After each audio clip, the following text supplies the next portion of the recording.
I'm Bob. And this is GFL Today. We're now halfway through the season, and Week 5 is shaping up just great. The game of the week is in the GFL. At La Mesa, Andrew Sherrington's Lightning host an astonishing turnaround team, the Columbus Cannons. They are the story of the season in the GFL.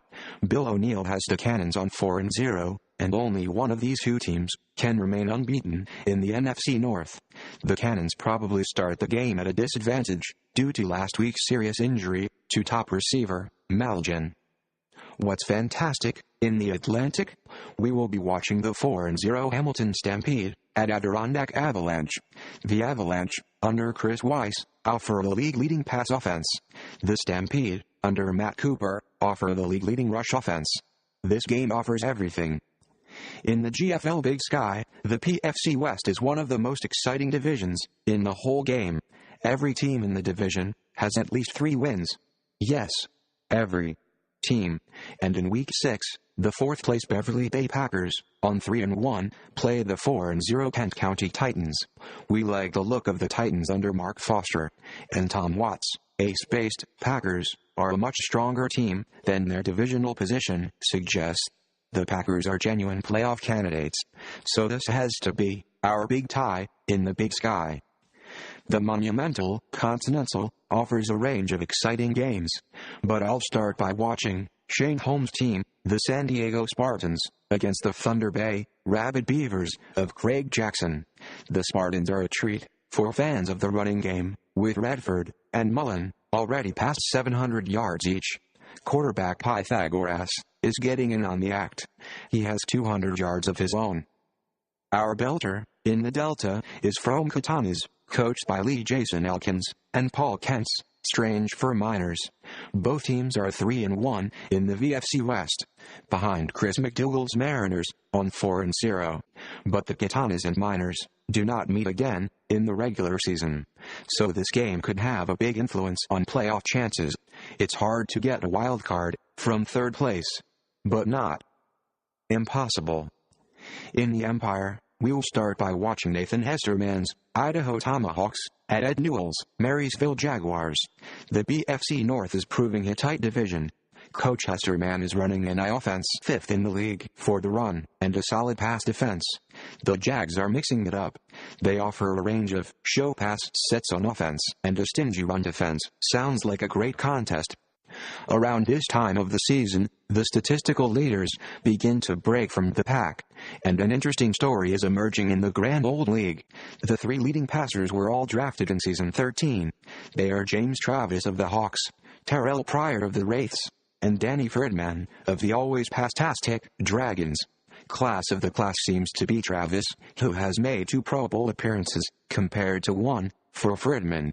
Pryor has yet to receive that accolade. In the receiver stakes, the all-league leader is in the GFL Atlantic. He's Bear at the Adirondack Avalanche. Bear has already made over 1,200 yards this season. He must have his sights on the career total of former Avalanche teammate Littles. The two played together between seasons 11 and 15, but in season 16, Littles was traded to the Spartans. Littles still leads the Atlantic receiver stakes, but is having a quiet season with the Spartans' 11th-ranked pass offense. The 2 receivers are 1st and 2nd in the Atlantic career stats.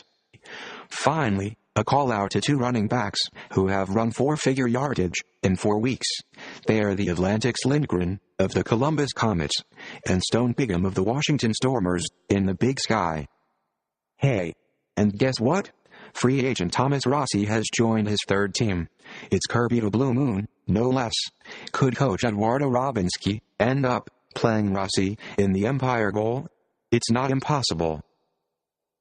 Now, I'm pleased to announce some big changes for Gridiron team uniforms. They will go live over the next few days. First, we've added a selection of jersey patterns teams can use to make their uniforms distinctive. The jerseys are the latest sleeveless designs, and they all come with the GFL logo. Great. What else? Team uniforms will now include shorts and socks. Very smart. But wait, there's more. Teams can now have both color and white uniforms. A range of new colors have been introduced, specially for this job. We have made them live over the past 2 weeks. And thanks to Tad Hastings on the soundbites, I learned this week that the Brits call 2 weeks a fortnight. Cool. Gridiron is educational. I'm told there are 55 colors now available, more than double the old color range. The GFL have carefully researched the exact hues used by professional football and baseball teams. Hey, we've even added the famous, or perhaps infamous, creamsicle used on Bucks jerseys until 1998. Unfortunately, when we changed the color used for red, it messed up face plates for teams using the old red. Apologies to Kevin Wallace and the Rivets. The general managers tell me they have not limited how many colors a team can use on its uniform, but the general managers ask that coaches be considerate to others. We want our leagues to look the part. If the new flexibility is abused, the general managers will impose constraints. So aim for between 3 and 5 colors across both home and away uniforms, and make sure there is good contrast with jersey numbers. The officials must be able to read them on the field. So, jersey design options, complete uniforms, color and white versions of your uniform, and lots of authentic new colors. But wait, there's more. As part of the upgrade, helmets get a fresh look. We've avoided the designs of commercial companies and kept to a generic helmet, but the helmets have a contemporary shape, just like the new jerseys. Helmet logos can now be bigger and require higher resolution images. There's a new helmet template file, and you won't be able to use your current upload on the new helmets. Sorry, but that's something we can't avoid. Don't worry, you can keep your old shirt and helmet until you're ready to upgrade to the new uniforms. All these new features will appear on a new sub-tab called Locker Room. It gives you full access to all the new features. But wait, there's more. Not content with 2 uniforms? Want a 3rd uniform? Maybe a throwback? You want fries with that? You got it. You can add a 3rd uniform, and this can have its own distinctive helmet. And by the way, fans of the Steelers' 3rd jerseys may appreciate the extra design option available here. So, this is the first upgrade to Gridiron uniforms since we first introduced them. And it's monster. There are sure to be teething problems, but we here at the GFL are very excited by it. Well, that's about all for this special edition of GFL Today. The Locker Room will go live in the next couple of days, and I hope to be back with some short shows later in the season. Meanwhile, keep coaching.